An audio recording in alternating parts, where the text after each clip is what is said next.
guys.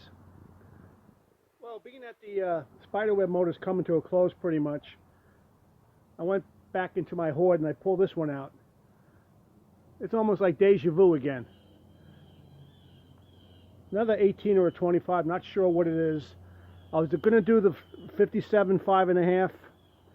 It'll be a much easier and quicker repair to bring it back to life than this would. But the good thing about the 25 is I don't think it's seized. It's very tight. So I'm going to try to free it up and see what happens before I go any further. Alright, so I stood it up so I can get to the latch. Take the cover off. Another cover with a bad seal. This is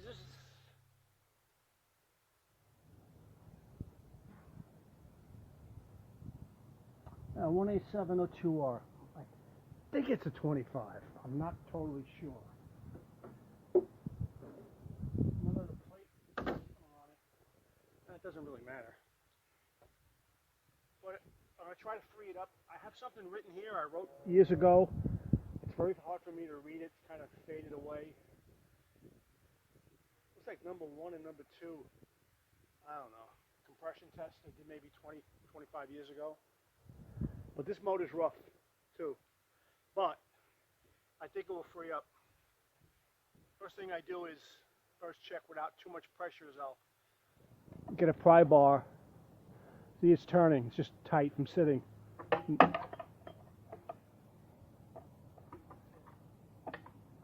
She turns. So that's a good sign.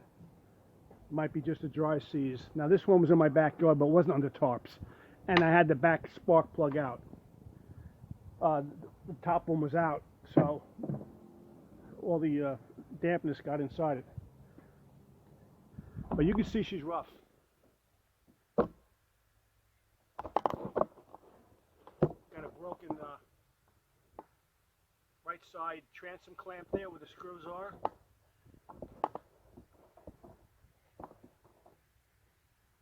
Oh, I thought this was broke. That's not broke. Somebody put the mixture control up here. It's missing the rod assembly. The first thing I do is I'm going to free it up. I'm going to take these bypass covers off and I'll show you what it looks like inside. And we'll go from there. Well, I get a little break from my neighbor. He's cutting his grass with his tractor. I took the bypass covers screws out.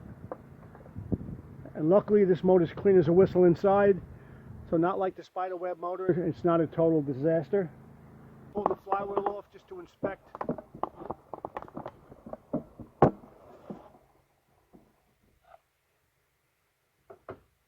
Ignition system. Got a nice clean ignition system. So this is just going to be pull the points, polish them, and that's it. But what I want to try to do is free it up. It did rock and move a little bit, so I'm going to put the nut back on it. And with my breaker bar, I am going to try to free it up.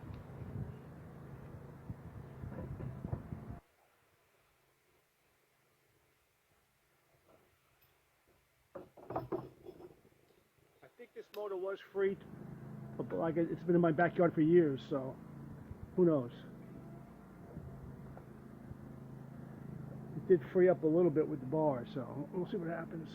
I did put some WD-40 in the cylinders. Kind of working on a hand truck here. It's kind of dangerous actually, but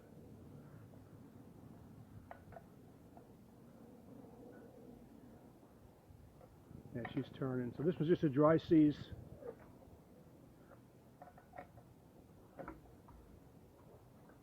A little tight now. Its piston's coming up. I don't know which one it is, but we'll see. Oh.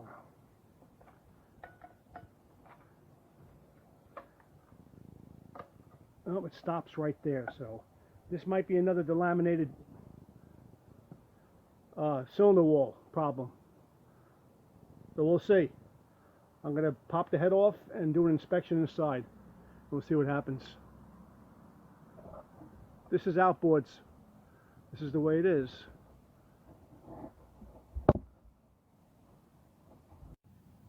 Well, it took me about 45 minutes to get 9 bolts out. I used heat on most of them. The last one, the bottom right side, took me about 45 minutes just to get that one out. It's still in the head. It was just a mother bear. But here's another motor, same thing. Not as bad as the last one I did, but delamination of corrosion on the cylinder jacket. So the block is shot on this one too. But I want to see if I can get it to turn. The crank and the pistons are good. Another power head swap. You know, just change the block. But that's what happens, you know.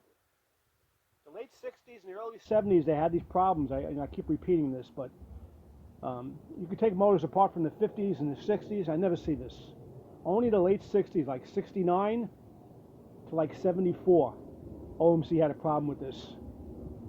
The delamination, corrosion between the cylinders, and you can see all the junk that's inside it. There's so much rust here, that's why the piston won't turn all the way through. So what I'll do is just to get the motor apart, I'll blow everything out, clean everything. Actually, I'm going to pressure wash it. And I'm going to, I take a razor blade and I scrape all the rust with a razor blade on a vice grip, just to get most of it off, just so I can turn the motor, and hopefully the crank and the pistons and the rods and everything are good. But again, it's just a perfect example of, it's all labor. And if you have the parts, why not? That's my philosophy. And the time. You know, time is a big issue with a lot of people. But you can see it turns. And it locks right there, number 1, because there's so much rust right here. But number 2 comes all the way to the top, as you can see. So I'm going to see if I can get this to turn freely all the way through. And I'll disassemble it and change the block. So the good news is I freed it up.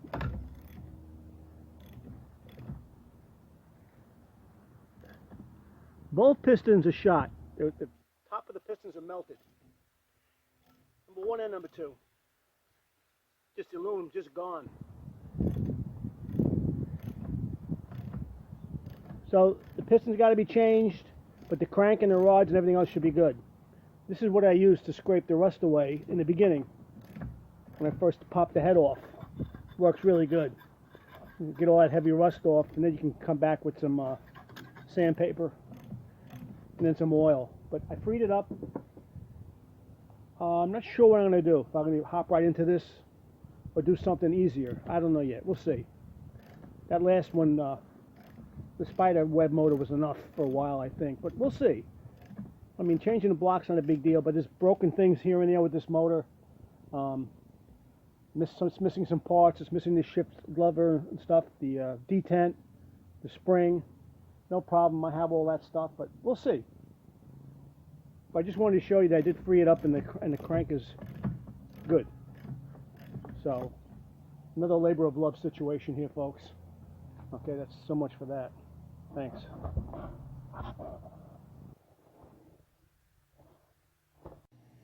So thanks for watching, and we'll see what happens with this motor. I might do it, we'll see. Ambitions with me is from day to day. Alright, stay tuned.